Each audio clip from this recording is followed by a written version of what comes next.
In chapter 1, we dealt with slopes. And there are 4 types of slopes that we discussed. Actually, easiest way to remember it is if you use slope face.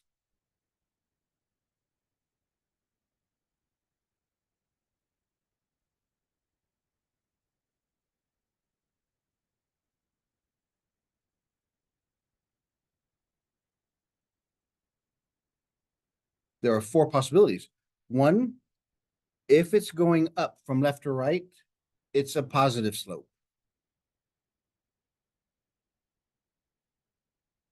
If it's going down, it's a negative slope.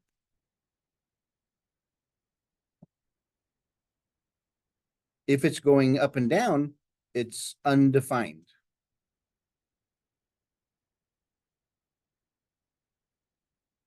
And left to right, it's 0 slope. Yeah, it sounds pretty childish, but it works. So you don't have to worry about, is it going up and down or anything like that.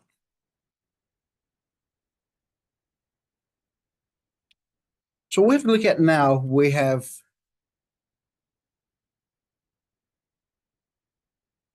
when is a function increasing, decreasing,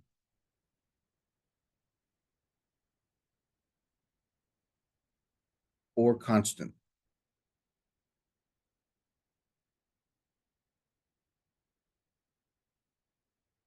If I gave you the graph, it's easy to look at. But if I just gave you the function itself, let's define them.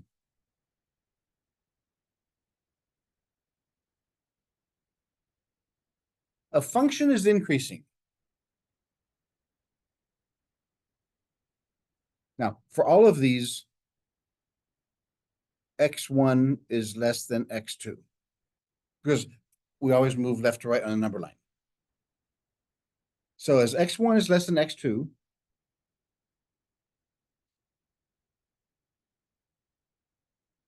then f of x1 is less than f of x2.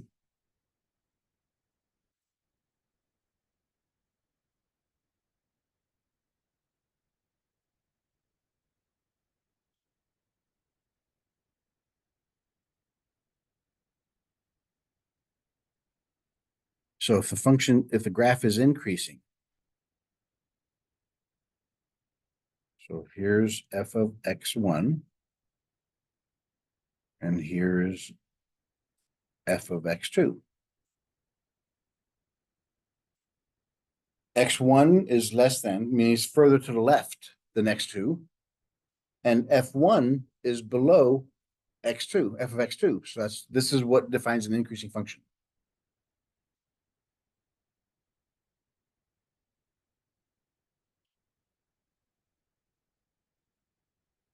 And here's an example.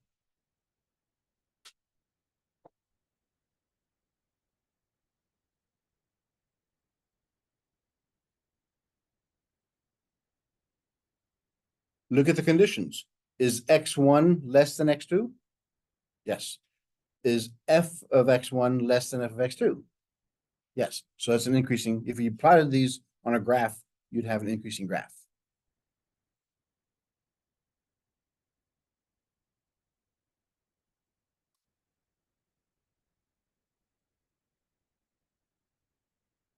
How about this one?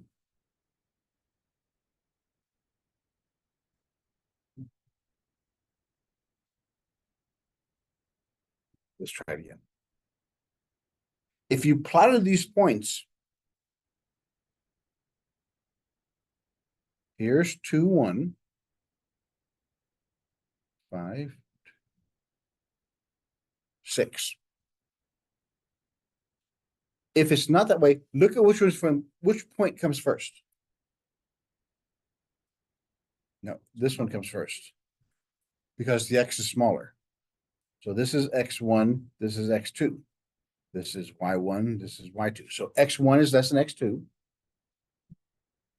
Because you can't say the other way. Since 5 is not less than 2, we can't use this rule up here. Because this one is on the premise that x1 is less than x2. 5 is not less than 2. So I gotta flip them. This is x1, this is x2. Now it works.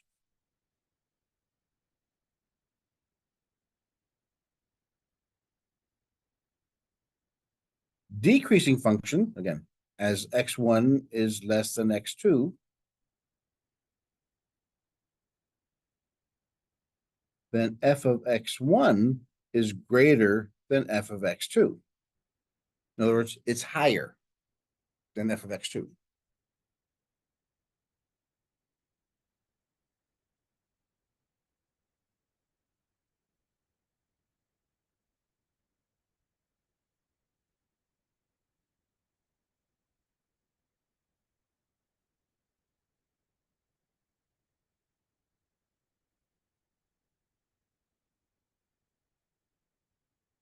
There's f of x1.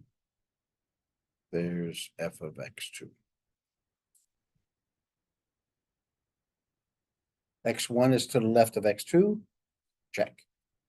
F of x1 is higher than f of x2. That's a decreasing function.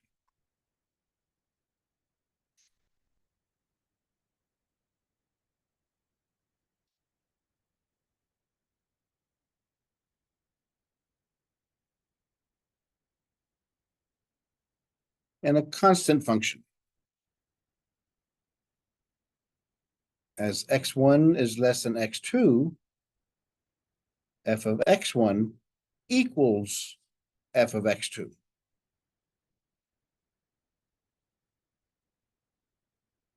And this is for all x1, x2s.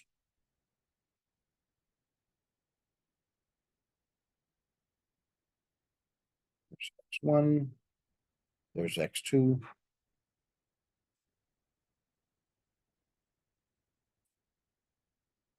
F of x1 equals f of x2.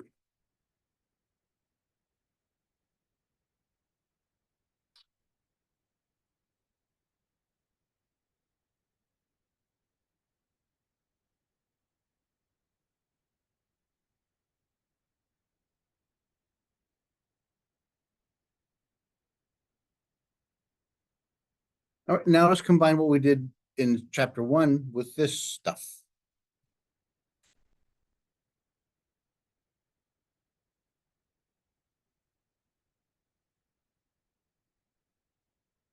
Example 1.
Here's our graph.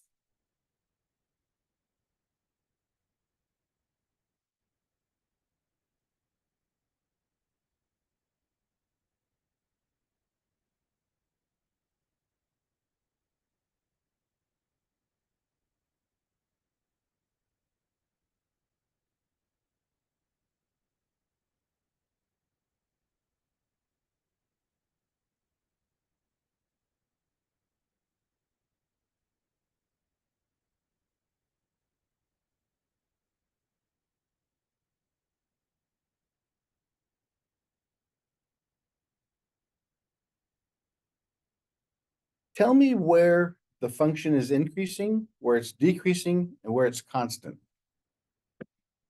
No, do it yourself first. Let everybody work on their own.